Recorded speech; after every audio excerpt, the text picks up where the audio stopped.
मंगलम भगवान वीरो मंगलम गौतमो गणे मंगलम कुंद कुंदाद्यो जैन धर्मो सुमंगलम सर्वमंगल मांगल्यम सर्वकल्याणकारकम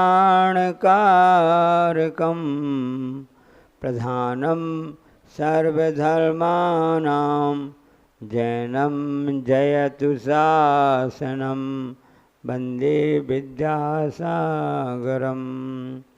नमः श्री वर्धमानाय निर्धूतकलिलात्मने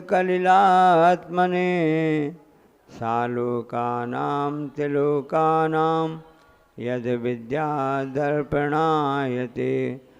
बोलिए कुंडलपुर के बड़े बाबा की मूल नायक श्री चिंतामणि पार्श्वनाथ भगवान की, गुरु नाम गुरु आचार्य ज्ञान सागर जी महाराज की, मूक माटी रचयिता आचार्य परमेश्वरी गुरुदेव की, पूज्य आचार्य समंतभद्र स्वामी महाराज की जय। यह आपके सामने श्रावकाचार ग्रंथ का स्वाध्याय चल रहा है।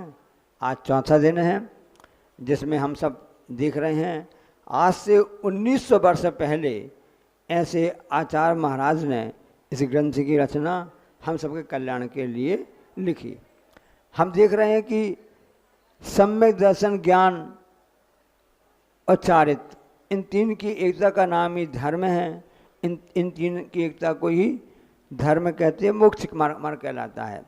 अब उसमें सम्यक दर्शन का प्रसंग चल रहा था कि देव शास्त्र गुरु में सच्चा श्रद्धान करना ही सम्यक दर्शन है, ये उसकी विशेषता है। और साथ में वह 8 अंग सहित और 3 मूर्ता से रहित होता है। 8 अंगों के नाम जान लिए, उनके लक्षण जान लिए, निसंकित, निकांक्षित है, अमूढ़ दृष्टि, उपगूहन, स्थितिकरण और से निर्विचिकित्सा अंग, वात्सल्य और प्रभावना। अब इनको अंग क्यों कहा जाता है समझ लेना। अंग क्यों कहा गया है?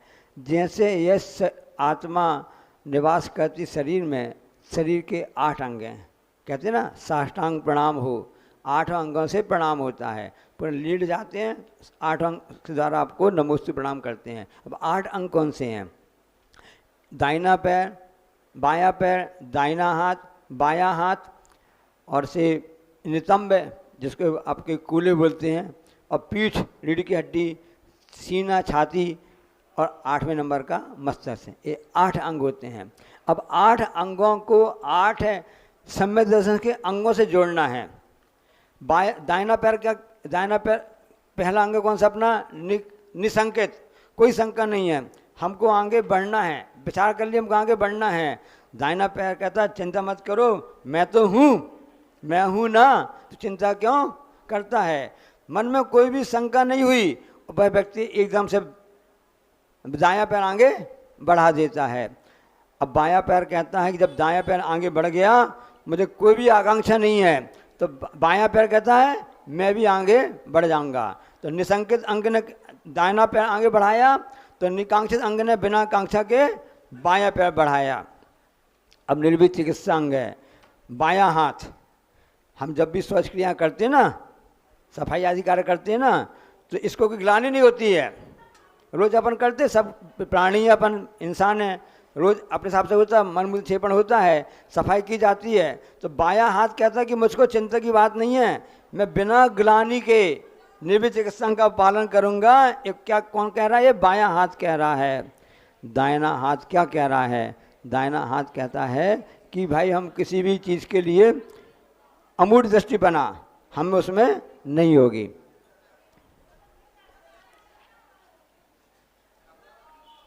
हाँ, वो अमूर्त दृष्टिपना के लिए वह जो स्थिति का है, दाहिना हाथ लेफ्ट राइट हैंड है ना, सही है ना, कि अपन किसी को गिर जाते तो किसी इसी काम से काम करते हैं ना, कुछ भी है, किसी को बचाना हुआ, सुरक्षा करना हुआ ना, ये स्थितिकरण अंग कहलाता है।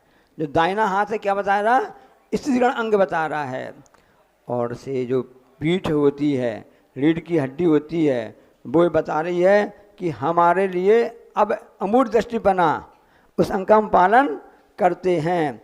और जो नितंब होते हैं ना, नितंब पुट्ठा जिसको बोलते हैं, जिसके सारे हम बैठते हैं, तो वो कहता है कि भाई हमारे लिए तो उपगुहन अंग है, इसको दिखाना अच्छा नहीं लगता ना, लज्जा आती है, लज्जा आती है ना, ढांकना जिसको बोलते हैं। तो उपगुहन अंग क्या कहता है, किसी के भी दोष आदि हमको दिख भी जाएं, हम कैसे ढांकें, ये नितंब के द्वारा पता चलता है। इसको लज्जा को ढांकना, दूसरों की कमी को ढांकना, ये उपगुहन अंग कहलाता है। अब इसके बाद में आता है बासल अंग। ये 6 अंग हो गए, दोनों हाथ, दोनों पैर, नितंब और पीठ 6 हो गए।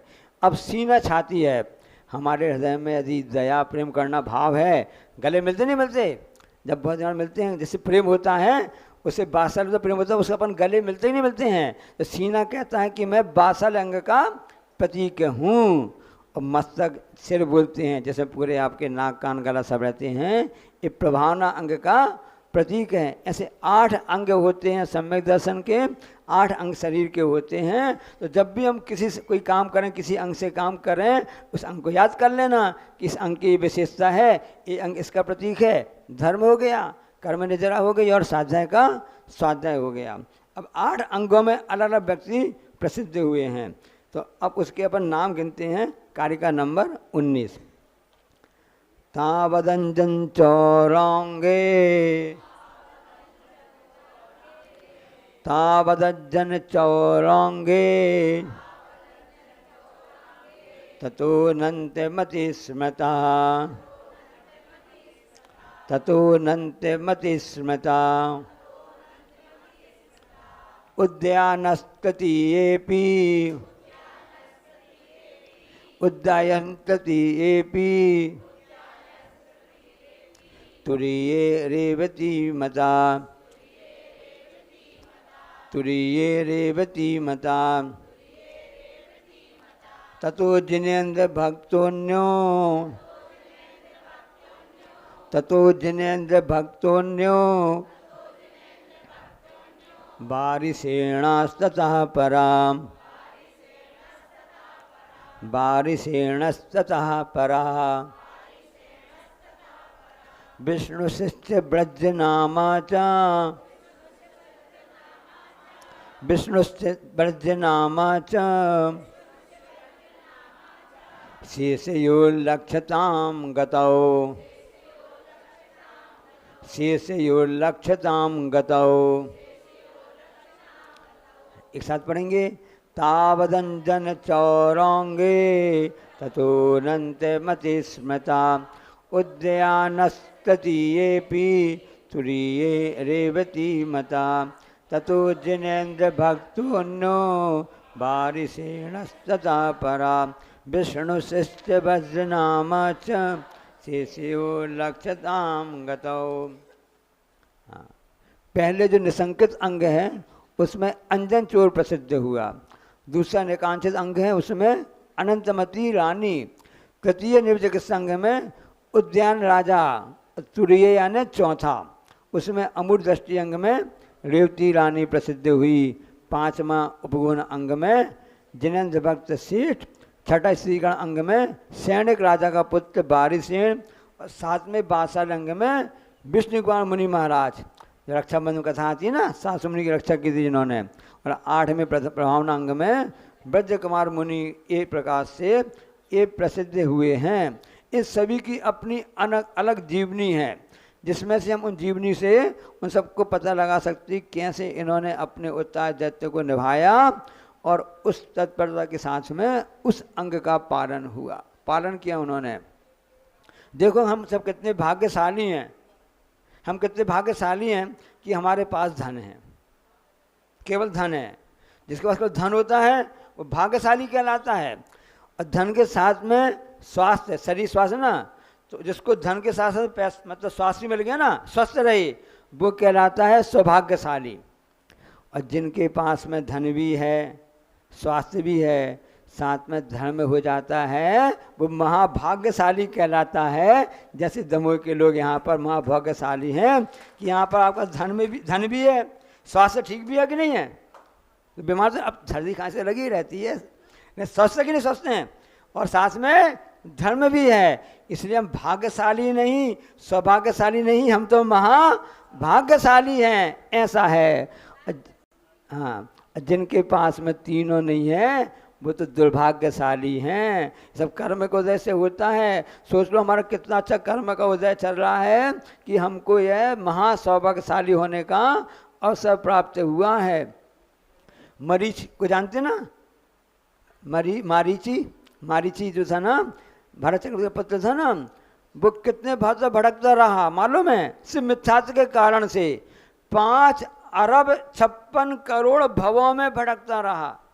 जैसे मनुष्य भाव एक हुआ, एक इंद्र का एक भाव हुआ, ऐसा वह 5 अरब 56 करोड़ भवों में भटकता रहा। वो भी एक इंद्रिय आदि है, बाकी तो छोड़ो, सिर्फ मिथ्यात्व के कारण से वह ऐसे भाव भटकता रहा। इसलिए सम्यक दर्शन कैसा रत्न कहला गया, और मिथ्यात्व जो है वह एक हमारे लिए नुकसानदायक वस्तु कहला गई। तो हमारा सौभाग्य है कि हमको धर्म मिला, धन मिला, स्वास्थ्य मिला, साथ में सम्यक दर्शन की बात हमको मिली, उसको ग्रहण करने की बात मिली, उसके 8 अंगों को सुनने का पालन करने का हमको सौभाग्य मिला है। तो उस 8 अंगों को किन्होंने पालन किया, उत्तरदायित्व निभाया, उनका नाम हो गया। जैसे अंजन चोर है, अब देखो अंजन चोर ने किस ढंग से चोरी की, सबकी हार चुराया, कोई शंका नहीं थी उसके मन में, और उसने बेश्या की बातों में आकर के चोरी कर ली। और जब उसको ज्ञान आया, ध्यान कर लेना, जब वह चेता, जब जागा, अरे मैंने क्या किया, उसको रिद्धि प्राप्त हो गई, आकाशगामी रिद्धि प्राप्त हो गई। सबसे पहले कहाँ गया, सेठ के पास गया, सेठ को उसने दर्शन नमोस्तु किया। जब सेठ उसने देखा कि अरे सेठ ने हमारे लिए ऐसा ऐसा कह दिया, कल्याण हो गया, तो उसने पूछा सेठ जी, जब मेरा कर्तव्य क्या है, जब मुझको इतनी सी बातों से इतनी बड़ी विद्या प्राप्त हो गई है, अब तुम्हें महाविद्या को प्राप्त करूँगा। कौन सी महाविद्या है, केवल ज्ञान महाविद्या है। था चोर, काम चोरी का करता था, पहुँच गया कैलाश पर्वत, मुनि बन गया, अब मोक्ष चला गया, क्या बड़ी बात हो गई है। लेकिन आज भी नाम क्या बोला जाता है, अंचा चोर, बद अच्छा बदनाम बुरा। इसलिए अपने काम ऐसे अच्छे काम करो कि बाद में भी आपका नाम अच्छा होता रहे। अब टाइटल तो लग गया, लेकिन इसके बाद वह मोक्ष को चला गया। उसी प्रकार से और भी इनकी अनंत मजी की कहानी आपने सुनी होगी। अब हाँ, उसका फल नहीं मिला। हाँ, उसको उसका फल कैसे मिला। हाँ हाँ, क्यों नहीं भोगना पड़ेगा। ये देखो, जैसे मान लो आपने कचड़ा इकट्ठा किया, एक जो झाड़ू वाले होते हैं ना, एक टाइम का कचड़ा इकट्ठा किया, खेतों में काम करने वाले हैं, 1 दिन का इकट्ठा किया, 2 दिन का, 4 दिन का, इतना सारा इकट्ठा कचड़ा हो गया। अभी बता, पूरा हाल भर के कचड़ा इकट्ठा हो गया, इसको इकट्ठा करने में 10 दिन लग गए, इसको नष्ट करने में कितना समय लगेगा, कितनी, एक माचिस की कहानी लगा दी और उससे पूरा जल गया। ध्यान में बैठ कर ध्यान रूपी अग्नि जहाँ प्रज्वलित हुई, एक साथ सब कर्मों की लड़ी झला के झला सब जल जाते हैं। ये तो तपस्या की महिमा है। ये तो मुनि तपस्या करते रहते हैं, अनादिकाल के मिथ्या 70 कोड़ी सागर जो इन्होंने बंद भी कर लिया है, वह सब क्षण भर में नष्ट हो जाता है। जैसे हमने कर्म बांधे, ऐसे कर्म बांधे हैं। एक बार भगवान के दर्शनम जिन सूरज दर्शनम जिन चंद्रस पाप नाशनम। हाँ, भगवान आपके दर्शन करने मात्र से करोड़ों भवों के पाप नष्ट हो जाते हैं। आपकी पूजा की तो और नष्ट हो गए, भक्ति की अभिषेक किया और नष्ट हो गए, और फिर आपके लिए पूरा पूजा करके विधान किया तो और कर्म नष्ट हो गए, माला फेरी नष्ट हो गए, विधान किया और नष्ट हो गए, सामायिक की तो और नष्ट हो गए, और जब अपनी आत्मा में ध्यान में बैठे तो पूरी तरह से जल जाते हैं। इसलिए चिंता मत करना पहले कितना इकट्ठा किया है, मिनटों में काम हो जाएगा। मिनट मिलना तो बड़े मुश्किल है कि नहीं है ना, 1 सेकंड भी अच्छे समय मिल जावे बहुत मुश्किल है। साइकिल में पंप में हवा भरते नहीं भरते हैं, कितना टंक लगाते हैं, कितना पंप लगाया, 100 बार जब पंप भरेंगे तब कहीं जाकर उसमें टायर में लगता है। साइकिल का नहीं, मान लो सपोज करो ट्रक का टायर है, कितनी मेहनत लगेगी, कंप्रेसर की बात कर रहे हैं। लेकिन एक बार थोड़ी सा पंचर हो गया, फट हो गया, पूरी हवा पूरी बाहर निकल जाती है। ऐसा नहीं, वो एक बार वो अंदर से पंचर तो हो, तुम क्या कर रहे हो, अंदर से वो पंच लगा, उस शेड को अंदर से शेर को मन में आ गया, मैं क्या कर रहा हूँ, मेरे योगी कार्य नहीं है, बस मुनि बन गया और कैलाश पर्वत से मुक्त चला गया। इसी प्रकार से एक कथानक आता है निर्विचिकित संघ में। उद्यान राजा, देखो वो राजा था, उसकी प्रवृत्ति रानी थी, लौलकपुर नगर में उसका वह राजा था। एक देव को समझ में नहीं आई, बात समझ नहीं आई, चर्चा हो रही स्वर्ग में। वासुदेव ने सोचा अरे हमसे बड़े कोई हो सकता क्या, ऐसा इंसान है क्या, मैं देव बड़ा हूँ, घमंड आ गया ना कि मैं बड़ा हूँ, इंसान तो छोटे होते हैं, ऐसे मैं परीक्षा लेके जाता हूँ, रू बन जाता हूँ। गुब्बारा होता ना, बलून, फुग्गा बोलते ना, गुब्बारा बड़ा कमज़ोर होता है, गुब्बारा बड़ा कमज़ोर होता है, चंद सांसों में फूल जाता है। गुब्बारा बड़ा कमज़ोर होता है, चंद सांसों में फूल जाता है, थोड़ी सी शोहरत क्या मिली, अपनी औकात भूल जाता है। आपने बर्थडे मनाया, सबके पंखा फुला लिया और पता चला कि दोपहर को 2 घंटे बाद वो फिसक गया। देव को घमंड आ गया कि कैसे हो सकता है, मैं परीक्षा लूँगा। और वह जाके परीक्षा लेता है, किसकी, उद्यान राजा की परीक्षा लेता है, मुनि महाराज बन जाता है, भेष बदल जाते हैं, व्यक्तिगत शरीर है, आहार के लिए निकलता है। उद्यान राजा बड़ी भक्ति भाव से अपनी रानी प्रभावती के साथ में प्रदान कर लेता है। वो देव है, सही में मुनि नहीं है। अब उसके सब आहार सब किया जाता है। अब वो क्या करता है, पूरा उल्टी कर देता है, उल्टी पे उल्टी, और अब विक्रिया के द्वारा ऐसी दुर्गंध युक्त ऐसी उल्टी करता है, जानबूझ करके उस राजा के शरीर की वो उल्टी करता है, और उसमें बहुत दुर्गंध आ रही है, और ऐसी उल्टी कर देता है कि उसमें लेप भी बन जाता है, मतलब लेप भी हो जाता है। अब सोचो, अब वहाँ पर राजा रानी क्या विचार कर रहे हैं, हे भगवान क्या हो गया, हमने कैसा ऐसा आहार दे दिया, आज हमारे पुण्य से ऐसे त्रिलोक के महान जिनके लिए पूरा सभी देव सभी से झुकाते हैं, ऐसे महामुनिराज का मुझको लाभ मिला, मेरा अहोभागता मैं महापुण्य भागशाली था, मेरा ऐसा कैसा कर्म का हो जाया, धिक्कार, मैंने ऐसा कौन सा गलत आहार में चला दिया सामग्री, इन महाराज जी के लिए तो विपरीत हो गई, यदि मैं ऐसा नहीं कर दूँ, उल्टी क्या हो गई है, पश्चाताप करता है, मन में कोई ग्लानि नहीं करता है, और पूरी तरह से उनकी सफाई आदि करता रहता है। अब देव देख रहा है जो मुनि का भेष बन गया है, अरे जिस इसके बाद भी अपने आप में फीलिंग कर रहा है कि मुझसे गलती हो गई है, और निर्विचिक संघ का पालन कर रहा है। देव प्रकट होता है कि वास्तव में उसका फुग्गा पिचक जाता है देव का, कि वास्तव में गलती में हूँ, मैं घमंड में था कि मैं हमारे देव लोग बड़े होते हैं। ये तो उद्यान राजा इस निर्विचिक संघ में उसकी पूजा आदि करके चला जाता है। इसी प्रकार से जो और भी आता है, चौथा अमूर्त दृष्टि अंग में रेवती रानी आती है ना। उपगुण अंग में कौन सा आता है, जिनेंद्र भक्त सेठ आता है। अब देखो सेठ की कैसी बात है, सेठ है, उसने अपने घर में अच्छा मंदिर बनाया, कौन से भगवान का, चिंतामणि पार्श्वनाथ भगवान का मंदिर बनाया, अच्छा छत पे चढ़ाया, और छत में अच्छी बैडूर मणि की ऐसी बड़ी बड़ी मणियाँ लगाई। 3 लोग का, हम अपने घर में मकान बनाते हैं, बाथरूम वगैरह बनाते हैं, सब करते हैं, उसमें टाइल्स लगाते हैं, क्या मार्बल लगाते हैं। अभी कहाँ पर हम लोग गए थे, वहाँ पर बाथरूम वगैरह, वहाँ होटल वगैरह, मतलब धर्मशाला बनाई थी ना, धर्मशाला इतनी स्टैंडर्ड की बनाई है कि एक बाथरूम 11-11 लाख के बने वहाँ पर, चांदखेड़ी में, क्योंकि श्रावक को अच्छे स्टैंड चाहिए, सब चाहिए है ना। तो ये हो गया, तो महाराज प्रवचन उसने दिया था कि आप जिस ढंग से करते हो तो सब लोग आप यहाँ रुकना चाहते, सब सुविधा भोगी हो गया आजकल, तो सब स्टैंडर्ड से ही है, चाहे क्षेत्र में कहीं हो। जिस क्षेत्रों में एसी कमरे ज़्यादा होते हैं वहाँ क्षेत्र में लोग खूब जाते हैं, जिसमें सामान धर्मशाला होती है ना, सबको अटैच चाहिए, स्टैंडर्ड का चाहिए, कितना पैसा चाहिए ले लो, सब स्टैंडर्ड हो गए ना। तो जब आपने अपने रहन सहन का स्टैंडर्ड बढ़ा लिया है तो 3 लोग के नाथ हैं। ये तो महाराज जी कह रहे हैं, सदा महाराज जी है कि आपके स्टैंडर्ड के हिसाब से भगवान का स्टैंडर्ड होने चाहिए ना। इसलिए देखो आप लोग यहाँ पर चांदी की बेदी बना रहे हो, पार्श्वनाथ भगवान।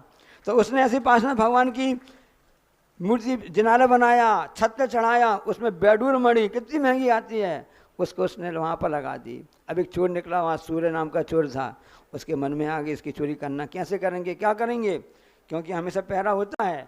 अब छल से उन्हें करना चाहा। अब उसने छल से कैसा करना चाहा, वो क्षुल्लक का वेश बना लिया उसने, ब्रह्मचारी टाइप का बन गया। ब्रह्मचारी बन करके वहाँ पर रहने लगा, मंदिर पहुँच गया, मैं तो ब्रह्मचारी हूँ, लेना देना कुछ भी नहीं है। अब सेठ जी सीधे साधे से विश्वास कर लिया, क्योंकि जिनेंद्र भगवान का जो भक्त होता है हृदय का सरल होता है, सब पर तभी से भी अच्छे लोग हैं। हमारी जैसी दृष्टि होती वैसा ही काम होता है। सीता रानी की दृष्टि कितनी अच्छी थी, उससे पूछा गया कि तुमको लंका में सब क्या देखा, कैसे रंग के फूल पौधे थे। सीता कहती जितने भी पौधे थे, उद्यान था, सब सफ़ेद सफ़ेद था, क्योंकि वह सती सीता थी और हमेशा मन में भगवान का पंच परमेश्वर स्मरण करती रहती थी। सबको सीधा सच्चा सरल, सबके उसके मन में सभी के प्रति राम जैसे भाव थे कि संसार में जितने लोग हैं सब अच्छे लोग हैं, इसलिए अपनी दृष्टि अच्छी रखना चाहिए। इस ढंग से वह सेठ जी ने कहा भैया ब्रह्मचारी जी आप यहीं रोको, सब व्यवस्था कर देते हैं। वो तो एक प्रकार से चोर था, उसने मौका देखा और उसने उस मणि को उठा करके भाग गया। सेठ जी कहीं बाहर गए हुए थे, विदेश यात्रा में जा रहे थे, वो किस स्थान पर रुके हुए थे। अब जैसे बेडूर मणि की उसी किरणों से, उसकी आभा से पकड़ में आ गया, पीछे पीछे उसके कोतवाल से दौड़े। अब उसको कोई रास्ता नहीं था, मरता क्या ना करता, वह सेठ जी के कैंप में पहुंच गया। अब सेठ जी समझ में आ गई सेठ जी को कि इस ब्रह्मचारी का वेश बनाकर इसने चोरी की है। लेकिन जैसे पीछे कोतवाल पहुंचे, सेठ जी ने क्या कहा, ए भैया आप लोग, उन्होंने बोला सेठ जी ये चोर है, इसको आप क्यों शरण दे रहे हो, इसको आपने शरण दिए, इसने अपने मंदिर की छत में से बेडूर मणि चोरी करके लेकर के आया हुआ है। सेठ जी ने कितना दिमाग से काम किया, अरे भैया कोतवाल भैया ये मैंने मंगाई थी, हमको चिंता हो गई कि मैं विदेश यात्रा में जा रहा हूँ, इस सुरक्षा कौन कैसा करेगा, मैंने इससे कहा था कि भाई इसको ला के हमको दे दो ताकि तुम लोग को दिक्कत ना जाए। अच्छा उनने कोतवालों ने कहा गलती क्षमा चाहते हैं, हम लोग समझ नहीं पाए, मिसअंडरस्टैंडिंग हमको हो गई थी, अभी चले गए। अब देखो उस कोतवाल को मिसअंडरस्टैंडिंग कुछ नहीं हुई थी, लेकिन यहाँ सेठ की अंडरस्टैंडिंग बिल्कुल सही थी कि यदि मैंने उस समय इनको नहीं दबाते तो लोग कैसे विश्वास करते, लोग कहते ब्रह्मचारी ऐसे होते हैं, जैन धर्म के ऐसे व्यक्ति होते हैं, सबकी आस्था श्रद्धा खंडित हो जाती। एक कहलाता है, हम आपको बात बताना चाहते हैं, आपने बचपन में कहानी पढ़ी होगी, बाबा भारती की कहानी नहीं पढ़ी आपने, डाकू खड़क सिंह की, जैन धर्म से नहीं लेकिन जैन धर्म से कम नहीं रखी है, मुंशी प्रेमचंद जी की होगी शायद। घोड़ा उसने चुरा लिया, डाकू था, एक साधु बन गया, अफेज बन गया, रास्ते में बैठ गया, भिखारी जैसा बन गया, और उसने उसकी सहायता कर दी बाबा भारती ने कि भैया मुझको आगे छोड़ना है, मुझको छोड़ दीजिए, मैं आपको घोड़े बैठा लूँ। उसने उसको घोड़े में बैठा लिया, और था तो डाकू खड़क सिंह, और अफेज का भेष बना करके वो बन गया था। और उसने क्या किया कि जैसे उसने उसको बैठाला और उसने बाबा भारती को पटक दिया। मालिक कौन है, बाबा भारती घोड़े का, इसने चोरी कर ली। कैसे चोरी की है, एक अफेज बना करके, एक भिखारी का रूप ले करके, असहाय बन करके उसने उसको धोखा दे दिया और खुद उस घोड़े में बैठ करके आगे बढ़ गया। बाबा भारती ने आवाज़ लगाई, सुनो सुनो सुनो, मैं घोड़ा तो आपसे नहीं मांग रहा हूँ, मैं घोड़ा, और डाकू कहता मैं आपको घोड़ा नहीं दूंगा। तो क्या कहना चाहते बताओ भाई। उस बाबा भारती ने क्या बात कही कि इस घटना का जिक्र किसी से मत करना कि मैंने इस ढंग से बाबा भारती का घोड़ा लिया, एक अपहिज और एक असहाय व्यक्ति के रूप में बन गया था मैं, क्योंकि तुम ऐसा कहोगे तो कोई भी लोग फिर किसी भी असहाय व्यक्ति की सहायता नहीं करेंगे। जो व्यक्ति कर्म का मारा है, जो अंग से हीन हो गया है, 8 अंग चरण समझ दर्शन के, एक भी अंग जिसका कम होता है वो विकलांग कहलाता है। तो कोई विकलांग व्यक्ति की सहायता नहीं करेगा, ये भी एक प्रकार से उपगुहन अंग से कम नहीं है बाबा भारती। हाँ, ऐसी पहले छोटी कहानियाँ चलती थी, नानी की कहानी चलती थी जो बहुत ही रोचक थी, आज भी हमारे लिए प्रेरणा देने वाली होती हैं। इस जिनेंद्र भक्त ने किस ढंग से काम किया कि धर्म की उसने एक ढंग से रक्षा की है। और इसके बाद में आता है, हम सब जानते हैं कि रेवती रानी की उपगन हो गया। अब स्त्रीगण अंग में राजा का पुत्र बारिसेन था, कैसे उसने अपने मित्र को, और भी सब कहानी लंबी चौड़ी, समय कम रहेगा, आगे आगे पढ़ना है। इन शार्ट बता रहे हैं क्योंकि ये मैच 2020 का चल रहा है, कुछ 7 दिन मिले हैं, 42 गाथाएँ करनी है, एक दिन में सिर्फ 6 गेंद फेंकना है, 6 रन बनाना है, 6 गाथाएँ पूरी करनी है ना। ये हम सब के लिए ओघ चल रहा है, वो क्या ना संक्षेप में चल रहा है। विस्तार में जो आप करेंगे ना, विस्तार क्या कहलाता है? आदेश। देखो आदेश, हम आदेश नहीं दे रहे हैं, आदेश देना तो सद्गुणवत है, और जो ओघ जो है मित्रवत है। हाँ, किसी को सलाह देना मित्रवत है। कभी भी साधु, हम लोग साधु कहा गया है, हमेशा आचार्य श्री हमेशा कहते हैं तुम साधु हो, अपनी मुश्किल से आदेश मत देना, ये कर लो, एक कर लो, एक कर लो, तुम्हारे व्रतों में दोष लगेगा, प्रायश्चित लेना पड़ेगा। ऐसा महान व्रतों को धारण करने वाले मुनि धर्म होता है, इसमें आदेश नहीं चलता है। गुरु का आदेश तो पालन करेंगे, आगम का आदेश तो पालन करेंगे, जो बड़े लोग उनके आदेश का पालन करेंगे, लेकिन किसी को आदेश नहीं देंगे, ऐसा होता है। तो पुष्पडाल और बारिसेन दोनों मित्र थे, सब जानते हैं, और देवकसी की पुष्पडाल भी ने मुनि दीक्षा ले ली दोस्ती यारी में। देखो उसका मन ही नहीं लगता था। अब जब मन नहीं लगता था तो उसने बारिसेन ने देखा हम कैसे क्या इसको ठीक ठाक करें। उसकी सौमिल्ला नाम की एक पत्नी थी, एक ही पत्नी थी, किसकी? पुष्पडाल। कौन सा? वो बारिसेन का मित्र है। जो सैनिक राजा का पुत्र बारिसेन, उसके मित्र का नाम पुष्पडाल। उसने भी दीक्षा ले ली क्योंकि उसके मित्र ने दीक्षा ले ली थी। उस घर में आहार करने आएंगे, छोड़ने गया, साथ में हो गया। अब उसने देवकसी की काम तो कर लिया, लेकिन अंदर से उसके मन में अपनी सौमिल्या जो उसकी पत्नी थी ना, हैं, हाँ कैसी थी? नहीं हम नहीं कह सकते हैं, है कि नहीं ना, इस ढंग से मतलब उस रूप से, रूप सौंदर्य में उतनी 21 नहीं थी, 19 थी, 21 नहीं थी, 19 थी। तब भी उसके मन में बना रहता था। और कोई किसी, उसने आहार के लिए जा रहा था, किसी बेश्या आदि को देखा तो उसको देख के उसकी याद, अपनी पत्नी की याद आ गई, मन विचलित हो गया। बारिसेन ने क्या किया, उसने अपनी माँ को खबर की, चेलना को, हम घर में आ रहे हैं, सिंहासन में आ रहे हैं, मेरी 32 पत्नियाँ हैं, अच्छे श्रृंगार करके तैयार करके रखना। अब वो कम भी नहीं थी, चेलना भी कम नहीं थी। उसने कहा मेरा बेटा वापस आ रहा है, मुनि बन गया। लेकिन इस मुनि धर्म ऐसा तो होते नहीं है। तुम लोग के पास गाड़ी है ना, 4 व्हीलर है ना, ध्यान रखना। रानी चेला ने क्या सोचा कि जो 4 व्हीलर गाड़ियाँ होती हैं इसमें गियर तो रहते हैं, आगे बढ़ाने के लिए गियर तो रहते हैं, एक और एक्स्ट्रा गियर होता है। कौन सा गियर होता है? रिवर्स, पीछे करने के लिए रिवर्स होता है। चेला ने क्या सोचा कि गाड़ियों में 4 व्हीलर में तो रिवर्स गियर की सुविधा तो है, मुनि धर्म एक ऐसी गाड़ी है जिसमें रिवर्स गियर की सुविधा नहीं है। एक बार आगे कदम बढ़ा दिया, वापस रिटर्न तो कर ही नहीं सकते हैं, चाहे भलाई प्राण निकल जाएं। इस धर्म वीरों का, यारों का, ये महावीर स्वामी का धर्म है। ऐसा उस समय उसने सोच लिया, उसने परीक्षा की, उसने ऐसा, मेरा बेटा वापस कैसे आ रहा है, गड़बड़ है, कोई बात नहीं है, मैं भी उसकी माँ हूँ, मैं भी परीक्षा करके लेके रहूँगी। सिंहासन लगा दिया, एक सोने का, एक लकड़ी का। और जब बारिसेन आए, जो मुनि महाराज की बात कर रहे हैं, राजपुत्र की बात नहीं कर रहे हैं, तो लकड़ी सिंहासन में बैठ गए।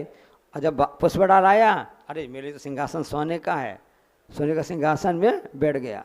आपको बताएं, कई बार आचार्य श्री की विशेषता बता रहे हैं ना, अपन सोचते आचार्य परमेष्ठी, आचार्य विद्यासागर महाराज जी हैं, हम सिंहासन में बैठते होंगे।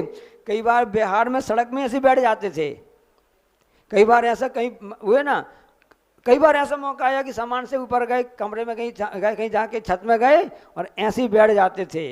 ये सबसे बड़ी अपनी मान कसाई को हानि करने सबसे बड़ा उदाहरण है कि हम बड़े ने 28 ने क्या लिखी है, क्या पंक्ति लिखी हैं मूक माटी में, जिसमें लिखी है ना, ये पुस्तक आपके पास है कि नहीं है, इसमें पढ़ लेना। ऐसी ऐसी रहस्य की खजाना है, खजाना आचार्य विद्यासागर महाराज जी का एक खजाना है। यहाँ के संयोजकों ने, यहाँ के जो आपके सांगने वालों ने तैयार किया ना, प्रदीप भाई ने एक खजाना तैयार किया है। इसमें ऐसी कई बातें लिखी हैं। उसी में एक बात हम आपको बताते हैं जो गुरु जी ने लिखी हैं, जो समझते अपने को सबसे बड़े हैं, जो समझते अपने को सबसे बड़े हैं, समझना अभी वो धर्म से बहुत दूर खड़े हैं। समझना वह अभी धर्म से बहुत दूर खड़े हैं।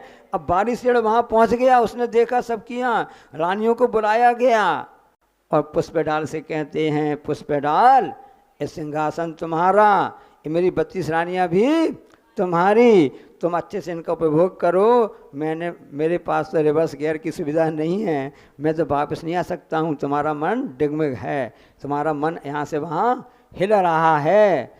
पुष्पडाल की आंखें खुल गईं कि बंद हो गईं? खुल गईं कि जब इतना बड़ा व्यक्ति है जो किसी 32 रानियाँ हैं, इससे विरक्त हो चुका है, वापस इसको लेना नहीं चाहता है। मेरी एक ही पत्नी है, मैं उसमें क्यों उसमें आ सकते हूँ। और इस ढंग से बारिशेड़ ने अपनी कुशलता के द्वारा अपने मित्र पुष्पडाल मुनि महाराज की बात कर रहे हैं, मुनि महाराज के मन जो हिल रहा था उसको स्थिर कर दिया।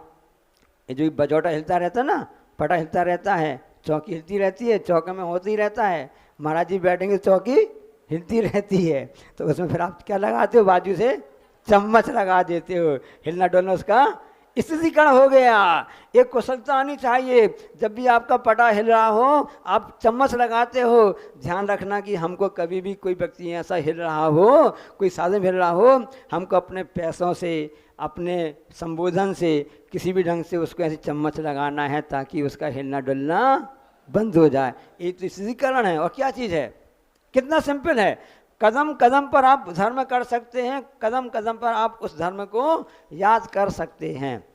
इसी प्रकार से ब्रज कुमार जो महामुनि राज हुए हैं, उन्होंने किस ढंग से रक्षा की थी, धर्म की प्रभावना की थी कि वहाँ पर उस पत्नी को, मंत्री सोमदत्त था, उसकी यज्ञदत्ता नाम की पत्नी थी और उसको दोहला हुआ। सुनो कितनी बड़ी बात है, यज्ञदत्ता और सोमदत्त उसकी यज्ञदत्ता को गर्भ में बच्चा आया, उसको दोहला आया। क्या दोहला आया? आम खाना है, मैंगो खाना है। अब मैंगो फ्रूटी तो उस समय चलती नहीं थी कि ला के दे दे, कुछ में कोल्ड स्टोर से नहीं कि वहाँ से लाकर आम दे दे। भाई कोल्ड स्टोर मिल जाते ना, तुमको जो फल चाहिए हो, जब चाहिए सब मिल जाए। अब उसको माजा वगैरह कहाँ से मिलती उस समय? अब बरसात का समय था, आम कब आते हैं? और उसको बरसात में दोहला हुआ कि मुझको आम खाना है। अब उसने ढूंढ प्रयास किया, कहाँ मिलेगा, कहाँ मिलेगा, कहाँ मिलेगा। देखा तो वहाँ पर एक पेड़ के नीचे एक महाराज जी ध्यान में बैठे हुए हैं और उसमें फल लगा हुआ है, आम का पेड़ है और उसमें आम के फल आ गए। ये तपस्या का प्रभाव होता है। दिगंबर मुनि की साधना एक कहलाती है, जो हमेशा अपनी आत्मा के चिंतन में पंच परमेश्वर में लगे रहते हैं। उसके प्रभाव से उसको आम दिख गए, उसमें पेड़ में आम तोड़ता है, पत्नी के लिए भिजवा देता है। अब प्रभावित हो गया वो व्यक्ति, मंत्री, और क्या कहता है, भैया जी आम तो मेरी पत्नी को दे देना, उसके गर्भ में बच्चा उसको दोहला हुआ है, आम पहुंचा देता है। और वहाँ पर जाकर के मुनि दीक्षा ले लेता है। मुनि दीक्षा उसने ले ली। अब पत्नी सोचती कि मैंने पति को भेजा, आम भेजी, उसने क्यों नहीं आया, दिमाग खराब हो जाता है। पुत्र भी हो गया, उसका नाम वज्र कुमार रहा। अब तो कितनी ईर्षा हो गई कि इसने, मेरे पति ने मुझको भरी इस गर्भावस्था में छोड़ के चला गया, इसने मेरा ध्यान ही नहीं रखा, जबकि उसी ने आम भिजवाए थे। लेकिन उसमें वैराग हो गया। जीवन के किसी भी क्षण में वैराग उपज सकता है। अब वहाँ उसको अपना पत्नी बच्चे का ध्यान नहीं रहा है, यहाँ तो मुनि की उस अच्छा को देख कर उसको वैराग्य हो गया। और वहाँ पर जब बच्चा होता है, उसका नाम ब्रज कुमार है, दिमाग खराब हो जाता है, वहाँ महाराज जी के पास में पटक के चली जाती, संभालो अपने मोड़ा को जो रखो है। कहीं गुस्सा में ऐसा होता ना घर में कि माँ परेशान हो जाती है बच्चे के लिए, तो माँ क्या करती है फिर गुस्सा में, या दादाजी के पास में, या दादी के पास में, या पिताजी के पास में, या बच्चे के चाचा के पास में, बुआ के पास में पटक देती है गुस्सा में, बहुत परेशान कर रहा, तुम संभालो, देखो जानो। होता नहीं होता? क्यों? करते नहीं करते, हो जाता है, सहज हो जाता है, गुस्सा में आ गए, ऐसा काम हो गया है, और उस ढंग से वह कार्य करके चली जाती है। उसको कोई देव वगैरह आके उसको ले जाते हैं, बहुत लंबी कथानक है। वो ब्रजमा मुनि महाराज बन जाते हैं। वो पूछते मेरे पिताजी कौन क्या हैं, फिर हिसाब से बताता तुम्हारे पिताजी तो फलाने सोमदत्त महाराज जी हैं। उनके पास चला जाकर के अपने पिताजी के पास दीक्षा ले लेता है। और ऐसी घटना घटती है कि राजा होता है, उसकी वो वहाँ पर जाता रहता है। एक बालिका उस कचड़े में से सामान बीनती रहती है, उसी से खाती रहती है। जब सामान बीनने वाली होती है ना, झोला लेकर के, दो महाराज वहाँ से निकलते हैं। छोटे महाराज बोलते हैं देखो बेचारी कितनी गरीब बच्ची है, खाने तक को नहीं है, बीन बीन करके कचड़ा में से खा रही है। दूसरे महाराज जी कहते हैं अभी तो उसका ऐसा पाप कर्म उदय चल रहा है, कुछ समय बाद में ऐसा समय आएगा ये इसी गांव इसी राज्य के राजा की पत्नी बनेगी। उन महाराज ने बता दिया, उनको अवधि ज्ञान था, निमित्त ज्ञान था, बता दिया। अब उस बात को एक जो अन्य साधु था उसने सुन लिया। उसके मन में विचार आया कि एक गरीब लड़की रानी बनेगी, इसको अपने पास ले चलते हैं, ताकि ये रानी बन जाएगी तो राजा हमारा सम्मान करेगा। क्योंकि ये बात किसी ने नहीं कही, दिगंबर मुनि महाराज जी कह रहे हैं, इनकी बात कभी भी अन्यथा हो नहीं सकती है। एक देखो, एक अन्न देने वाला व्यक्ति भी कितना विश्वास कर रहा है कि दिगंबर महाराज की बात झूठी हो नहीं सकती है, और उसको लेकर पालन करता है। वह बच्ची जब जवान हो जाती है, उसको संयोग से होता है, वो राजा वहाँ से निकलता है, उसको देख के प्रयास हो जाता है, इम्प्रेस हो जाता है, उसका बुद्धदासी नाम रखता है, और वो जाकर अपनी पट्ट रानी बना लेता है। यहाँ पर उसकी पुरानी रानी उर्मिला थी, जैन धर्म की रानी थी। हमेशा अष्टमी पर्व में जुलूस निकलता है, श्री जी का जुलूस निकलता है, और उस समय ऐसे संयोग होता है कि टसल हो जाती दोनों रानियों में। पहले हमारा जुलूस निकलेगा, तो वह रानी उर्मिला नाम की, जो उर्मिला क्या नाम था उसका, ऐसे नाम था ना, उर्मिला, वो ध्यान में बैठ जाती है कि जब तक मेरे इसका उपसर्ग दूर नहीं होगा तब तक मैं भोजन पानी कुछ भी नहीं करूँगी।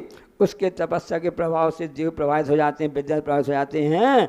उस समय ब्रज कुमार मुनि महाराज आदेश देते हैं कि जाओ उस महिला की रक्षा करो जो धर्म के प्रति समर्पित भाव से धर्म की रक्षा के लिए अपने स्थान से हिल नहीं रही है। कितनी बड़ी बात हो गई है। और वहाँ पर जा कर के उनकी आदेश को पालन करके, और सबसे पहले आकाश में से श्री जिनेन्द्र देव भगवान का रथ निकलता है, और राजा भी प्राप्त हो जाता है। बुद्धदासी के कहने पर जिसने धर्म में अपना स्वीकार बदल दिया था, वापस जैन धर्म में आ जाता है। ऐसा धर्म की प्रभावना कहलाती है। इस तरह से 8 अंगों में 8 व्यक्ति प्रसिद्ध हुए हैं, जिनके द्वारा कि हम जान सकते हैं कि कैसे कैसे। ये प्रथमान योग के ग्रंथ से कोई छोटे मोटे नहीं हैं।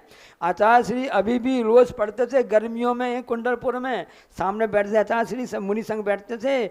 उत्तर पुराण, पद्म पुराण, सैनिक चरित, ये सब आचार्य श्री सामने बैठ के पढ़ते थे। इनके द्वारा साहस आता है, उत्साह आता है, हमारा संवेग और वैराग्य को बढ़ोतरी होती है। ऐसे प्रथमान युग के ग्रंथ में आप इनको देखेंगे, ये वास्तव में खजाना है, खजाना है। अब अगली कारिका चलते हैं। अंगहीन संवेदन की दशा क्या होती है। नांगहीन मलम थे तुम दर्शनम जन्म संतितम नहीं मंत्रोक्षरण्युनो निहंति विषवेदनाम। एक साथ पढ़ेंगे। नांगहीन मलम छे तुम दर्शनम जन्म संतितम नहीं मंत्रोक्षरण्युनो निहंति विषवे। अंगों से हीन दर्शनम यानी सम्यक दर्शन जो होता है, जन्म संततम यानी संसार की संतति को, जो लगातार संतति लगातार चैन साइकिल चल रही है ना, उसको तुम नष्ट करने के लिए अलम ना समर्थ नहीं है। उस साइकिल को तोड़ना चाहते हो जो संसार की है चल रही है, समय टूटेगा। सम्यक दर्शन अंगहीन नहीं होना चाहिए, प्रॉपर सही हिसाब से होना चाहिए। क्योंकि अक्षर न्यूना, एक अक्षर से हीन भी मंत्र यानी मंत्र विष वेदनाम, विष की पीड़ा को नष्ट नहीं करता है, ना निहंती नहीं नष्ट करता है। यदि एक भी अक्षर कम है और मंत्र के द्वारा विष को अलग करना चाहो तो सर्प का विष अलग नहीं होगा। क्यों नहीं होगा? कि सही नहीं पूरा, थोड़ी भी कमी रह गई तो वह पूरा काम नहीं होगा। उसी प्रकार से 8 अंग में एक भी अंग कम होगा तो वह सम्यक दर्शन, हम तो सम्यक दृष्टि तो हैं कहने में आएगा, लेकिन वह सम्यक दर्शन के कारण से जो साइकिल चल रही है, संसार घूमने वाली साइकिल होती है ना, उसको वह समाप्त नहीं कर सकता है, वह असमर्थ होता है। इसलिए उसको दूर करने के लिए हमको सब प्रॉपर रूप सही रूप से ये होना चाहिए। कैसे हमको हो सके? छूट बात करते ना, थोड़ा भी आप नियम लेते हो, महाराज जी छूट चाहिए, महाराज जी छूट चाहिए। 1988 की बात है, सोनागिर में 8 मुनि दीक्षाएं हुई थी, मालूम आपको? प्रमाण सागर जी, आजा माधव सागर जी, और से आपके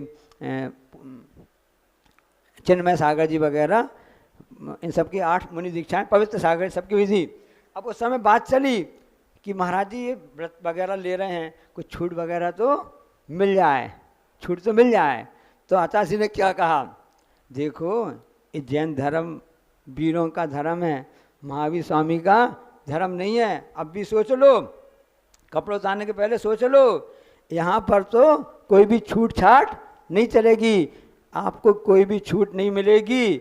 अच्छा तो यही है आप सूट पहने खड़े रहो, आप सूट मत उतारो, क्योंकि आप सूट ही में अच्छे लग रहे हो। इस मोक्ष मार्ग में सूट में आप दूर से खड़े अच्छे लगते हो। यदि आपको सूट उतारना चाहते हो तो छूट की बात नहीं करना, छूट छाट वाली अंगहीन जरा भी कम होता है तो वहाँ काम नहीं चलता है। मूल गुण 28 होते हैं, 28 पेपर होते हैं, एक भी पेपर में सप्लीमेंट्री नहीं चलेगी, सब पेपर में पास होना पड़ेगा। ये ऐसा पाठ्यक्रम, ऐसा सिलेबस है। यहाँ बैठे एकलव्य यूनिवर्सिटी वाले, आपका पाठ्यक्रम तो बदलता रहता है, फर्स्ट ईयर में अलग, सेकंड ईयर में अलग, थर्ड ईयर में अलग।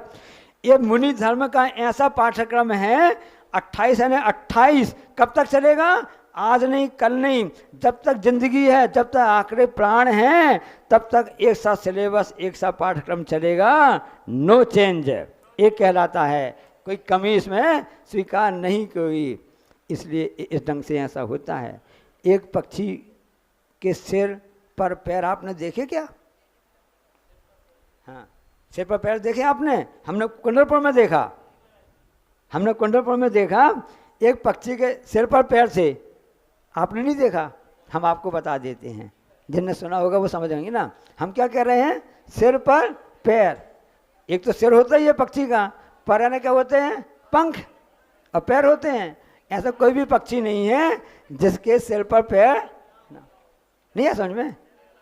सिर पर पैर, सिर यानी हेड, मस्तक हो गया, पर यानी पंख हो गए, पर यानी पंख हो गए, और पैर यानी पैर हो गए। एक कहने की कला होती है। ऐसे आचार्यों की जिनवाणी की बात है, उस रहस्य को तो सिर्फ आचार्य महाराज ही समझ सकते हैं। जिनवाणी की बात है, इसलिए सिर पर पैर समझ देना। हमको सिर पर पैर रख के भागना नहीं है, घबरा के भागना नहीं है। हमको बड़े पुण्य से, महाभाग्य से जिनवाणी मिली है।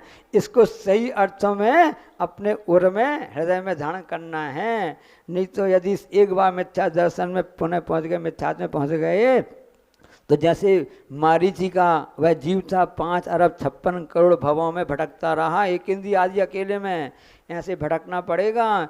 इसलिए आज के समय में मौका आया है, गोल्डन चांस है कि अपने सम्यक दर्शन को अच्छा मजबूत कर लो, जरा भी उसमें हिलडुल ना होए। अब अगली कारिका आती है लोकमूर्ता का। आपका सागर स्नान, आपका सागर स्नान,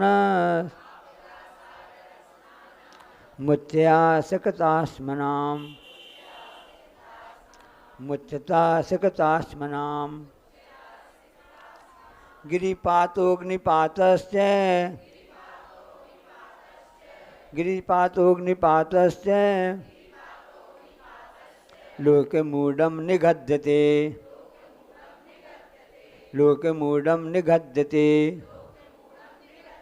एक साथ, आपका सागर स्नान, मुच्यता सिकतास्मनाम, गिरिपातोऽग्निपातश्च लोकमूढं निगद्यते।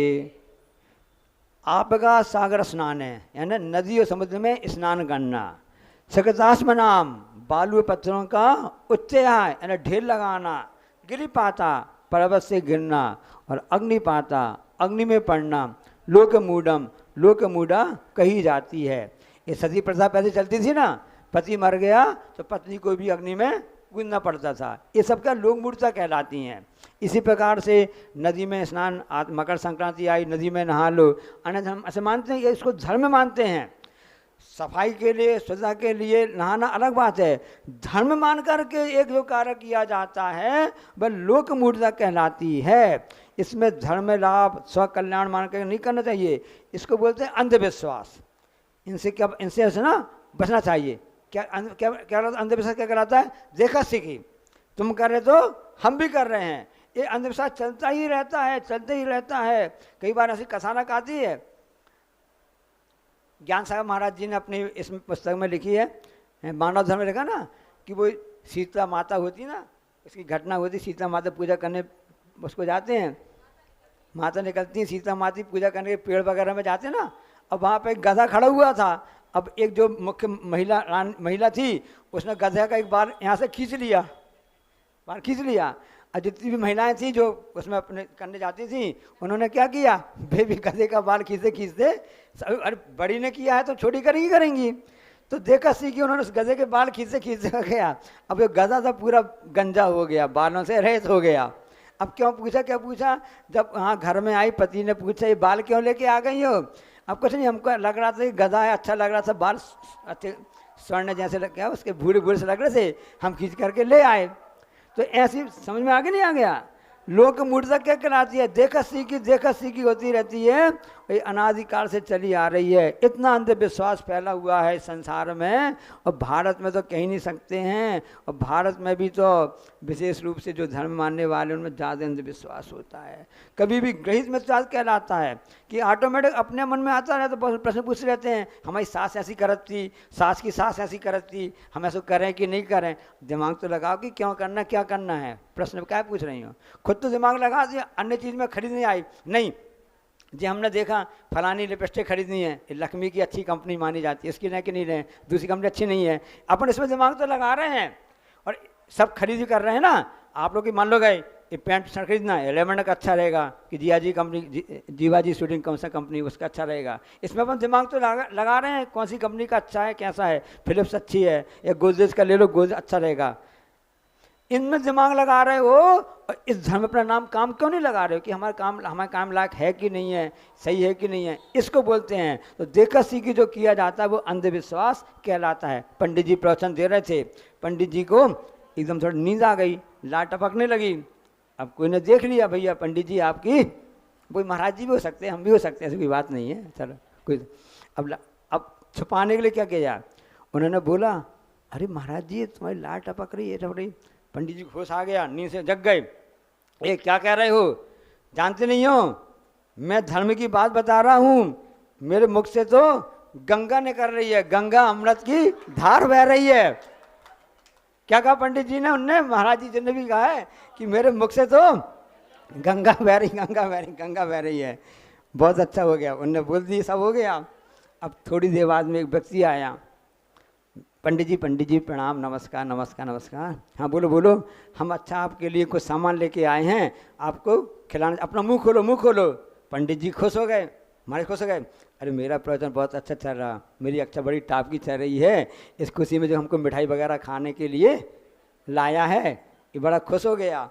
और वो खुश हो गए वो, ठीक है हमारी क्लास अच्छी चल रही है, स्वाध्याय अच्छा चला रहे, सब कुछ अच्छा चल रहे हैं, मुझको इनाम देने के लिए आया है। पंडित जी ठीक है मैं प्रसन्न हूँ, चलो कोई बात नहीं। थोड़ा यहाँ उसने मुँह कर लिया, हाँ भाई खिलाओ, क्या खिलाते हो, मिट्टी खिलाते, क्या खिलाते हो, क्या लड्डू लाए हो कि पेड़ा चमचम लाए हो, कौन सा ऐसा विशेष आइटम, छेना का रसगुल्ला लाए हो कि आपके लिए गुलाब जामुन, क्या ऐसा अच्छी क्वालिटी के लाए होंगे। फिर दमोह में तो अच्छी कौन सी कंपनी, यहाँ पर अच्छी होटल है ना, कौन सी होटल है फेमस है, हाँ वहाँ कोई आइटम होगा खिलाने के लिए लाए होगे। उन्होंने अपना मुंह खोल लिया और उसने से मुंह में कुछ डाल दिया। क्या तुमने क्या खिला दिया? उस व्यक्ति ने बोला कि पंडित जी अभी आप कह रहे थे ना कि मेरे मुख से गंगा की गंगा की मतलब बह रही है, मेरे मुख से गंगा बह रही है। अभी 3 दिन पहले हमारे पिताजी की चले गए थे और उनकी आज तीसरा हुआ था। अब ये राख थी, ये राख थी। अब हम क्या करें, हम उतनी तो गंगा दूध जान सकते हैं। जब आप ही के मुंह में गंगा बह रही है, हम इससे अच्छा मौका। हाँ, ऐसी चल रहा है लोग मूर्ता में, कि ऐसा चल रहा है कि लोग एक ढंग से करने लगे हैं। इसलिए भैया ऐसा नहीं करना, समझना बड़ी मुश्किल से हम सबको यह मिला हुआ है। जो रूढ़ीबाजी वगैरह होते ना, ऐसा ही होता रहता है। अब अगले आगे आती है देव मूढ़ता। बरोपलिप से आशावान, बरोपलिप से आशावान, राग द्वेष मली मसा, राग द्वेष मली मसा, देवता यदुपासीत, देवता यदुपासीत, देवता मूढ़ मुच्यते, देवता मूढ़ मुच्यते। एक साथ, बरूपलिप से आशावान, देश मलीमसा, देवता यदुपासीत, देवता मूढ़ मुच्यते। बरोपलिप से, बरोपलिप से यानी वरदान प्राप्त करने की इच्छा से, आशावान जो आशा से युक्त हो, इंद्रिय विषयों के प्रति जिसकी गद्यता होती है ना, ऐसे राग द्वेष मलीमसा, ऐसे राग द्वेष से मलिन जो देवता होते हैं, ऐसे देवों की जो उपासित आराधना की जाती है, वह देवता मूढ़म, देवता मूढ़ कही जाती है, वह देवता मूढ़ कही जाते हैं। कि उनसे हम कुछ प्राप्त हो जाए, पुत्र की प्राप्ति हो जाए, रोग से मुक्ति हो जाए, धन लाभ मिल जाए, लौकिक लाभ मिल जाए, ऐसे रागी देशी देवताओं की पूजा आराधना करना देवता मूर्ता है। तो महाराज जी हम लोग रोज मंदिर जाते हैं, हम यही तो कहने के लिए जाते हैं कि हमारा घर गृहस्थ अच्छा चलता रहे, सब अच्छा रहे। नहीं, आचार्य श्री क्या कहते हैं इसके लिए, किस भावना से आप मंदिर जा रहे हैं, धर्म कर रहे हैं, पूजा पाठ कर रहे हैं, कक्षा में अटेंड कर रहे हो। कर्म निजनार्थम, हे भगवान जो मैं भी कर रहा हूँ, धम्मम भोग निमित्तम, मैं धर्म कर रहा हूँ, भोग के निमित्त से नहीं कर रहा हूँ। मैं तो कर्म की निर्जरा करने के भाव से आपके चरणों में आया हूँ। बंदे तजगुण लब्धे, ये कहा जाता है भगवान मैं इसी भावना से आपके चरणों में आया हूँ, क्योंकि आप राग देश से ऊपर हैं। जो वो कैसे, क्योंकि हमारे भगवान मुनिराज कैसे होते हैं, राग देश से परे रहते हैं, उसके प्रयास में लगे रहते हैं, उससे दूर रहने का प्रयास करते रहते हैं, ये कहलाता है। तो उसकी कोई भी अनुकूलता हमको होनी चाहिए। सतबाजी कराएंगी, व्यापार हो जाएगा ना। हम आपकी पूजा कर रहे हैं, कल महाराज जी ने कहा था ना, भगवान हम केस जीत जाएं, हम आपको 3 किलो का छत पे चढ़ाएंगे। तो दूसरा भी क्या कहता है कि हम ऐसा हो जाए। नहीं, रूस वाला और अमेरिका वाले कहते हैं ना दूसरे को कि इसका नाश हो जाए, ऐसा करेंगे। तो उसमें जैन समाज वाला क्या कहता है, जो कहता है इनकी भावना पूरी कर दो। ऐसी भावना नहीं, हमारे कर्म में नजर जाए। और साथ में ये भी भावना भाव, कौन सी भावना, विपाक बचत धर्म ध्यान, सुखी रहे सब जीव जगत के कोई कभी ना। हे भगवान उसमें मैं भी आ गया, सुखी रहे सब जीव जगत के। सब जीव तुम अलग से आए हो क्या, तुम अलग से आसमान से टपके हो क्या। सब तो सबकी उत्पत्ति एक सी होती है ना, माता पिता रज बीर रज मेले की बनी दे, सबकी उत्पत्ति से ही है। जितने भी जीव हैं सभी, चाहे गर्भ जन्म वाले हों, अंडा जन्म, कोई भी जन्म वाले हों, सभी जीव सुखी रहें, ऐसी भावना भाव, उसमें हम भी अपने आप, हमारा नाम में हम भी अपने आप सुखी हो जाएंगे। ऐसी भावना भाव, सबको कर्म की नजरा हो और सबको उसका उपाय, बचाए धर्म ध्यान भी होता है, सबको उसको उपाय और उसकी रास्ता मिले, ऐसे भावना करते रहना चाहिए।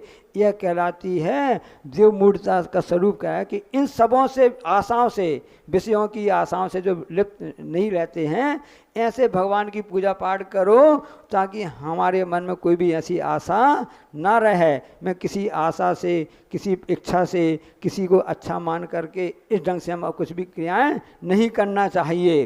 ऐसी जीव मूर्ता का स्वरूप है। इसलिए हमारे जीव जो होते हैं, कई लोग वृक्षों को मानते हैं, पत्तों को मानते हैं, कुछ मानते हैं, कुछ मिल जाए। कभी भी अपने कर्म सिद्धांत पर विश्वास रहो कि मेरे कर्म के फल से मिल रहा है, इस जीव ने ऐसा कर्म किया था, उसका फल है हम भोग रहे हैं, ऐसा चाहिए। लेकिन आजकल लोग घूमते रहते हैं। एक अच्छा उदाहरण बताएं आपको। एक व्यक्ति ने कहा मेरी पास नहीं हो रहे हैं, कोई सर्विस नहीं लग रही है, पास हो गया था, किसी कंपनी में हमारा कोई जॉब नहीं लग रहा है, वो किसी जोशी को दिखाने चला गया। बड़ा दिक्कत आती है आजकल, सब हाथ दिखाने चले जाते हैं। उसने जोशी को दिखाया, हाथ दिखाया, सब किया, भाई बताओ ये सब देखा किया। उसने कहा अच्छा तुम पढ़े लिखे हो? हाँ हाँ। अच्छा कहाँ से पास किया तुमने?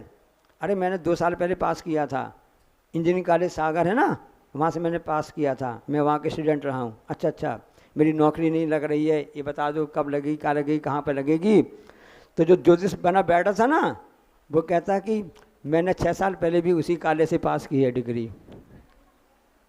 जो ज्योतिष बन के बैठा था वो क्या कह रहा है, तुम हाथ दिखाने अपने दिखाने की मेरी नौकरी कब लगेगी, मैं उसी कॉलेज, वो खुश हो गया, मैं तुम्हारा सीनियर हूँ, मैंने भी 6 साल पहले उसी कॉलेज से BA डिग्री प्राप्त की थी।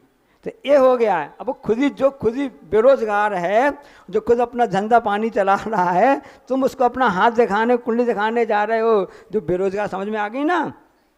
जो खुद राग देश से मोह से युक्त हैं, वो हमको राग देश मोह से दूर कैसे कराएंगे? जीव मूर्ता कहलाती है। अंतिम आता है गुरु मूर्ता। सग्रंथारंभ हिंसानाम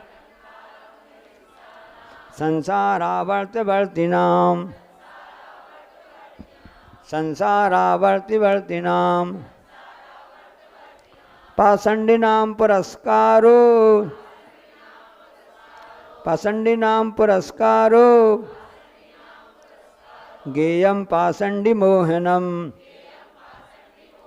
गेयं पाषंडि मोहनम। एक साथ, सग्रंथारंभ हिंसानां संसारावर्तवर्तिनां पाषंडिनां पुरस्कारो गेयं पाषंडि मोहनम। सग्रंथारंभ हिंसानाम यानी परिग्रह, ग्रंथ यानी परिग्रह कहलाता है, उससे युक्त है, आरंभ से हिंसा से सहित है।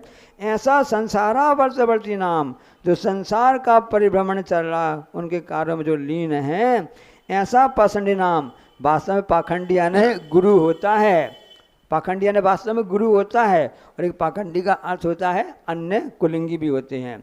ऐसा पुरस्कारा, प्रोत्साहन वगैरह उनको अग्रसर आगे करना, पाषंडी मोहनाम यानी गुरु मूढ़ता, गेयम जानने योग्य है। ऐसे लोगों को आगे करना जो कि परिग्रह आरंभ हिंसा से सहित हैं, उनको आगे करना एक गुरु मूढ़ता का लक्षण कहलाता है। कैसे होता है? आदमी होशियार कैसे बनता है? एक चोर था, चोर पकड़ में नहीं आ रहा था, बड़ी मुश्किल पकड़ में आया। वो जो इंस्पेक्टर थे ना, TI थे, वो उसको मिल गया, कोतवाल वहीं कहीं पर किसी मोहल्ले में मिल गया, बस स्टैंड में मिल गया व्यक्ति, वो चोर मर गया। सुनना तहसीलदार साहब, चोर पकड़ में नहीं आ रहा था, कुख्यात था, और उन TI साहब को मिल गया, वहाँ पर किसी बस स्टैंड में मिल गया। अब वो भी सामान से घूम रहे थे TI, उन्हें अपनी नजर से पहचान लिया, अरे यही चोर है जिसको हमकी तलाश थी। अब वो क्या कहता है, पकड़, उसने हाथ पकड़ लिया चोर का, बेटा हम ढूंढ रहे थे, बड़ी मुश्किल से पकड़ में आए हो। अब TI साहब, अब चोर का, हाँ साहब अब आपने पकड़ लिया, चोर हो? हाँ चोर हूँ, ठीक है, अब तुमको कोतवाली चलना पड़ेगा। ठीक, चलेंगे। तो वो TI साहब कहते अरे मैं हथकड़ी तो लाया नहीं हूँ, मैं हथकड़ी तो लाया नहीं हूँ। तो चोर कहता है साहब चिंता मत करो, मैं कोतवाली जा करके वहाँ से जाकर हथकड़ी ले आता हूँ, फिर आप हमको बांध करके ले जाना। चोर क्या कह रहा है, हथकड़ी लेने में चले जाऊँ कोतवाली, और वहाँ हमको आप, मैं लेके आता हूँ यहीं पर, आप यहीं खड़े रहो, तब तक फिर हम आपको पकड़ आपको ले जाना।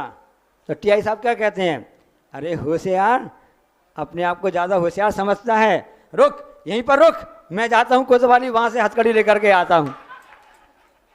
ऐसी गुरु मूर्ता हो रही है, गुरु को पता ही नहीं है कि हम क्या कर रहे हैं, क्या कर रहे हैं, कैसा कर रहे हैं, और वो गुरु कह रहे हैं कि इधर आ, मैं तुमको ठीक कर दूंगा, मैं एक ताबीज़ देता हूँ, एक घंटी देता हूँ, तुमको मैं ठीक कर दूंगा। खुद का तो पता ठिकाना नहीं है, खुद तो अंधेले में हैं, खुद आरंभ इन सब में लगे हुए हैं, वो कैसा क्या करेगा, इसलिए इसकी चिंता मत करो, कोई भी आशा आदि मत करो। एक संस्मरण आचार्य का सुना के अपनी बात समाप्त करता हूँ। 1994 की बात है, मुक्तागिरी से बिहार हो रहा था। आचार्य रास्ते में कहीं पहुँचे, बिहार हुआ। अब वो जिस गाँव में रुके थे वो ग्वाला था। वो जानते थे कि ये जैन समाज मतलब बाबा जी हैं, आज सज्जा हुई। उसने कहा अरे बाबा जी चल के आए, शाम की बात है, कुछ खाएंगे पिएंगे क्या करेंगे। उसने फट अपनी गाय लगाई और एक गिलास दूध लेकर के आ गया, गिलास दूध लेकर के आ गया। बाबा जी ये दूध आप पैदल चल के आए, इतनी गर्मी आप कर रहे हैं, एक गिलास दूध है, इसको आप ले लीजिए, इसको आप पी लीजिए। अब आचार्य श्री देखो कुछ भी नहीं कहा, चुपचाप बैठे रहे, ना हाँ किया ना होशियार अपनी बोनी बताई, सफाई नहीं दी कि हम जैन साधु हैं, सुबह हाथ लेते हैं, एक बार लेते हैं, कुछ भी नहीं बोला चाची ने। वो गिलास वहीं पर रखा रहा। वो समझा कि बाबा जी दूध क्यों नहीं पी रहे हैं, क्यों नहीं ले रहे हैं। फिर चला गया अंदर, फिर बाल्टी में लेकर के आ गया। कहता बाबा जी कम पड़ रहा था इसलिए आपने नहीं लिया होगा, आपके लिए और ले लो। देखो उसकी कितनी श्रद्धा आस्था है। उसने क्या विचार किया कि इनके लिए कम पड़ रहा होगा। अब अन्य साधु आते ना, वे क्या सोचते हैं, अरे तुम्हें क्या जो कोई बनाया क्या, ऐसे मैं खाऊंगा क्या, जानते नहीं फलाना ठिकाना फलाना ऐसा हूँ। तो उसने सोचा होगा कि कम पड़ रहा होगा, पूरी बाल्टी भर के ले आया, बाबा जी ये पूरा दूध आपके लिए है। तो साथ वालों ने कहा नहीं नहीं ऐसा नहीं होता है। तो ऐसे बीता गुरु महाराज होते हैं जो किसी विषयों की आशा नहीं रखते हैं, साम्य भाषण रखते हैं। ऐसे जो गुरु होते सत्य गुरु होते हैं, और जो विषयों की आशा आराम परिक्रम हमेशा लगे रहते हैं, उनको आगे करना, उनकी पूजा सत्कार करना एक गुरु मूर्ता कहलाती है। अपने सम्यक दर्शन को पुष्ट करना चाहते हो 8 अंगों से सहित, और 3 मूर्ता, लोक मूर्ता, गुरु मूर्ता और देव मूर्ता, इनसे रहित जो सम्यक दर्शन है उसकी आराधना करना चाहिए। आपका समय थोड़ा ज़्यादा हो गया, आपको धन्यवाद, शुक्रिया, आपने स्वाध्याय का लाभ लिया, आशीर्वाद। जावाणी के ज्ञानते हैं सुझन लोकालोक, सुवाणी मस्तक धरुण सु, हे जनवाणी भारती तुम जपो दिन रहे, जो तेरो शरणाम।